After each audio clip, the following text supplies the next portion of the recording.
ഇനി ഞാൻ കാണിക്കുന്നുള്ളത് പട്യാല പാൻറ്റാണ്. പട്യാല പാൻറ്റിനും അതുപോലെ തന്നെ ഫസ്റ്റ് നമ്മൾ അരവണ്ണം എടുക്കും. വണ്ണം എലാസ്റ്റിക് ഉള്ളതാണെങ്കിൽ എക്സ്ട്രാ 4 ഇഞ്ച് എടുക്കണം. വള്ളിയിലുള്ളതാകുമ്പോൾ നമുക്ക് അതിനളവ് കിട്ടും. അത് തയ്യത്തുമ്പോൾ 2 ഇഞ്ച് കൂട്ടിയാൽ മതിയാവും. ഇത് എലാസ്റ്റിക് ഉള്ളതാണ്, അപ്പോൾ 4 ഇഞ്ച് എക്സ്ട്രാ എടുക്കാം. പിന്നെ ഷീറ്റ് ലെങ്ത്ത് എടുക്കാം. ഷീറ്റ് ലെങ്ത്ത് ഇതിന് 15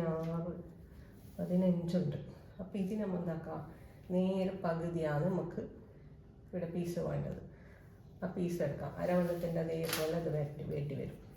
അപ്പോൾ അതുപോലെ അത് എടുത്തതിന് ശേഷം അതിലേക്ക് എക്സ്ട്രാ വെക്കുന്ന പീസ് നിറിയാണ്. അതാണ് നമുക്ക് 16 എടുത്തെങ്കിൽ അതിൻ്റെ പാതി 8 ഇവിടെ ആ 8 ഇഞ്ച് ഇവിടെ നിറിക്ക് നമ്മൾ എത്ര വേണം നിറി അത്ര അധികം പീസ് നമുക്ക് എടുത്തിട്ട് കട്ട് ചെയ്യാം. ബാക്കി എല്ലാം അതുപോലെ തന്നെ ഫുൾ ലെങ്ത് പ്ലസ് തയ്യത്തുമ്പോൾ നേരം ബാക്കിയെല്ലാം അതുപോലെ തന്നെ ആയിരിക്കും. ഇവിടെ മാത്രമായിരിക്കും വ്യത്യാസം വരുന്നത്. പട്യാല പാൻറ്റിന് നെറി പെയിൻറ്റിനെല്ലാം സാധാരണ നെറി പെയിൻറ്റ് ഉണ്ടാകും. പട്യാല പെയിൻറ്റും അധികം നിറി വരുമ്പോൾ അത് പട്യാല ഇതുപോലെയാണ്. ഇത് നേരെ പകുതിയാക്കിയാൽ പട്യാല പെയിൻറ്റ്. ഓക്കെ.